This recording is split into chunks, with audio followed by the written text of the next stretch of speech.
Jangan bawa agama dalam pilpres. Menurut pakar politik Islam Azumardi Azra, penggunaan sentimen agama dapat memecah kesatuan umat. Politisasi agama jelang pilpres memang selalu terjadi. Meski selama ini politisasi agama belum pernah meraih keuntungan politik secara signifikan. Mengapa hal ini selalu saja terjadi? Lalu bagaimana cara meminimalisirnya? Untuk membahas hal ini kita akan berbincang langsung dengan pakar politik Islam Azumardi Azra dan juga nanti ada juru bicara dari pasangan Jokowi JK, Anies Baswedan, dan juga dari juru bicara pasangan Prabowo Hatta, Roma Hurmuzi. Pak Azumardi, ini kalau kita bicara soal penggunaan simbol-simbol agama atau kemasan agama dalam pemilu saat ini, terutama pilpres saat ini ya, bagaimana Anda melihatnya? Apakah memang sudah sangat parah? Sebetulnya kalau dibandingkan dengan Pilpres 2009 yang lalu, saya melihat ini gejalanya memang lebih meningkat ya dibandingkan dengan 2009 yang lalu. Ya. Karena banyak sekali kampanye hitam yang ya itulah yang terkait dengan soal agama ya. Itu jelas sekali. Seorang kandidat misalnya dianggap bukan muslim misalnya, dia adalah seorang yang pura-pura jadi Islam, masuk Islam baru belakangan misalnya ya. Sehingga kemudian ini menimbulkan banyak keraguan, banyak kebingungan di kalangan masyarakat di bawah gitu. Saya sering sekali ke daerah mendapat pertanyaan mengenai itu gitu. Jadi ini mau meningkat, walaupun kemudian saya kira juga ada penjelasan-penjelasan mengenai hal itu gitu.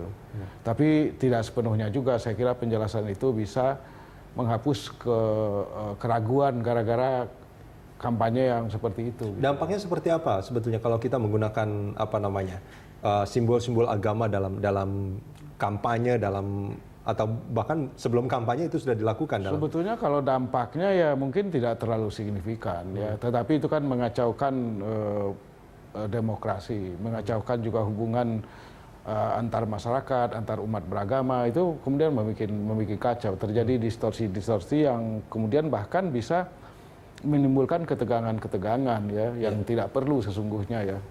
Karena juga kalau kita lihat ya jadi artinya masyarakat itu terlanjur jadi rusak gara-gara itu, walaupun kemudian dari sudut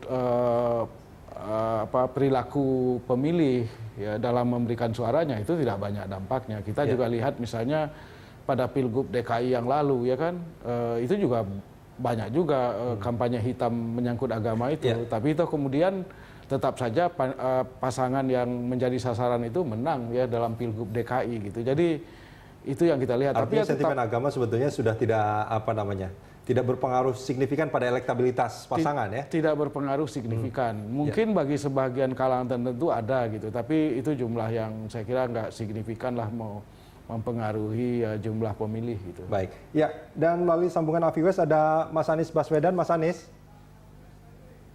Ya, siap Mas Rudi. Mas Anies, ini kalau kita bicara soal penggunaan simbol-simbol agama, bahkan ada kampanye hitam juga terkait ini, bagaimana Anda melihatnya? Memang dengan adanya sosial media, ekspresi individu yang dulu hanya bisa muncul di ruang-ruang terbatas, misalnya di warung kopi, di tempat mereka ngobrol, sekarang bisa diekspresikan melalui sosial media.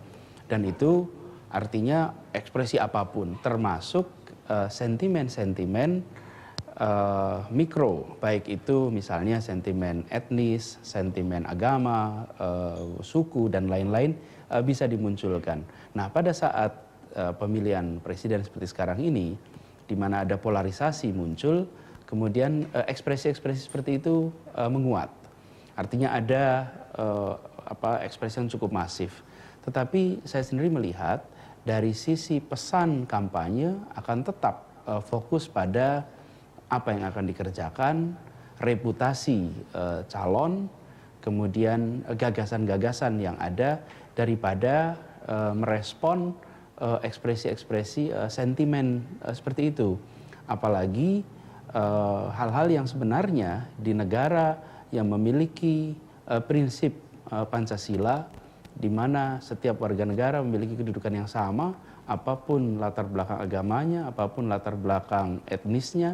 Ini menjadi hal yang malah penting untuk kita tegaskan, bahwa kampanye ini adalah untuk menjaga kebinekaan Dan kampanye ini untuk merayakan bahwa republik ini adalah republik bineka dan kita akan pertahankan kebinekaan itu. Artinya menurut Anda dalam berkampanye atau mencoba untuk menyampaikan pesan-pesan dalam Pilpres ini terutama, ini jangan menggunakan simbol-simbol agama, misalkan menggunakan hadis, memilih mereka yang tampan atau apa seperti itu. Pilihannya ada pada masing-masing, tapi paling tidak dari yang dikerjakan oleh tim Pak Jokowi, Pak JK, itu mendorong untuk lebih pada gagasannya, lebih pada rencananya, lebih pada track record orangnya, daripada menggunakan idiom-idiom seperti tadi. Karena kita tahu, tadi disampaikan oleh Prof. Azumardi Azra, setiap pemilu segala macam cara dipakai untuk membenarkan dan segala macam cara dipakai untuk menjatuhkan yang lain. Saya rasa ini saatnya bagi kita untuk menjalani proses kampanye dengan cara yang terhormat, dengan cara yang bermartabat, dan ini yang akan kita dorong terus. Baik, Mas Anies, kita akan sambung ini di segmen berikut nanti. Pak Azumardi, kita jeda sebentar.